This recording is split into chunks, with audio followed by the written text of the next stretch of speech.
Friends fine truth ബ്ലോഗിലേക്ക് നിങ്ങൾക്ക് വീണ്ടും സ്വാഗതം. ഈ ഭൂമിയിലെ ഏറ്റവും ദൃഢമായ ബന്ധം ഏതായിരിക്കും?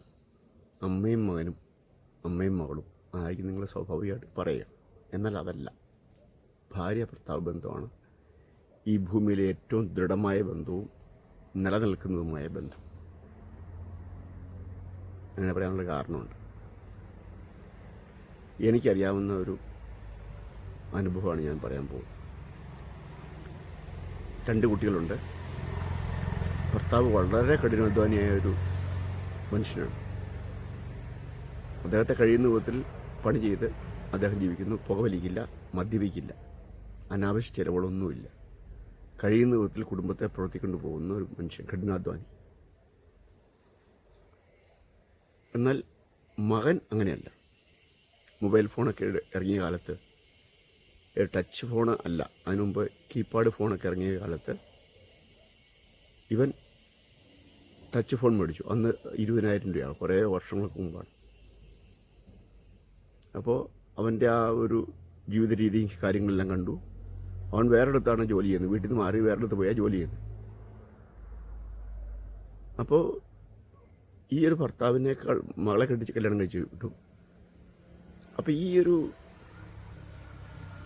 ഭർത്താവിൻ്റെ അടുത്ത് നിൽക്കുന്നതിനേക്കാൾ എന്തുകൊണ്ടും ജീവിത സാഹചര്യങ്ങളും സുഖങ്ങളും കൂടുതൽ ഈ മകൻ്റെ കൂടെ പോയി ജീവിക്കുന്നതായിരിക്കും എന്ന് ഈ വീട്ടമ്മ വിചാരിക്കുകയാണ്. അതിനുമുമ്പ് തന്നെ പതുക്കെ ഓരോ കാര്യങ്ങളൊക്കെ കുറ്റങ്ങൾ തുടങ്ങിയായിരുന്നു ഈ ഭർത്താവിന്. പക്ഷേ നമ്മുടെ ഒരു ഒബ്സർവേഷനിൽ ഞാൻ പറഞ്ഞത്, കഠിനാധ്വാനിയാണ്, പുകവലിക്കില്ല, മദ്യപിക്കില്ല, അതൊക്കെയാണ് പറയുന്നത്. അങ്ങനെ ആരോടും അനാവശ്യമായിട്ട് ചൂടാകുക, അങ്ങനെ ഒരു ശാന്തപ്രകൃതനായ മനുഷ്യനാണ്.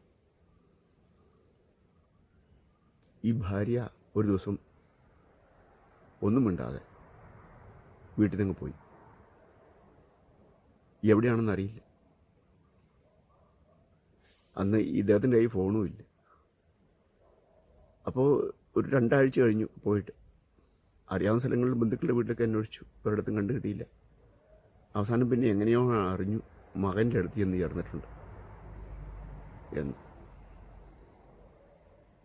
അപ്പോൾ എങ്ങനെയാണല്ലോ ഈ ഭാര്യ വീണ്ടും തിരിച്ച് കൂട്ടിക്കൊണ്ട് വരണമല്ലോ. തിരിച്ച് മകൻ്റെ അടുത്തുനിന്ന് ഈ പുള്ളിക്കാരെ കൂട്ടിക്കൊണ്ട് വന്നു. അത് കഴിഞ്ഞിട്ട് എനിക്ക് പിന്നെ അദ്ദേഹത്തോട് സംസാരിക്കേണ്ട സാഹചര്യം വന്നു. ഭാര്യ പറഞ്ഞത്, ഒരു കാര്യം എനിക്ക് മനസ്സിലായി, എൻ്റെ ഭർത്താവാണ് ഏറ്റവും നല്ലത് എന്ന്. അപ്പോൾ ഈ അനുഭവത്തിൽ നിന്ന് എന്താ തെളിയുന്നത്? ഈ ഭർത്താവിനെ വിട്ടിട്ട്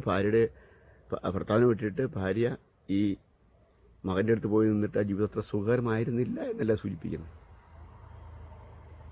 എൻ്റെ ഭർത്താവ് 100 ഭേദമാണെന്ന് പറയും. ഉണ്ടോ? അപ്പോൾ ഇതിൽ നമ്മളെന്താ മനസ്സിലാക്കേണ്ട ഒരു യാഥാർത്ഥ്യമുണ്ട്. ഭാര്യയ്ക്ക് ഭർത്താവും, ഭർത്താവിന് ഭാര്യ വരെ അവസാനം വരെ കൂടെ കാണും. താൽക്കാലികമായിട്ട് പക്ഷെ നോക്കുമ്പോൾ അത് മകനാണ് മെച്ചപ്പെട്ടത്, അല്ലെങ്കിൽ മകളാണ് മെച്ചപ്പെട്ടതെന്നൊക്കെ നിങ്ങൾക്ക് തോന്നും. പക്ഷെ അതൊന്നുമല്ല എൻ്റെ യാഥാർത്ഥ്യം.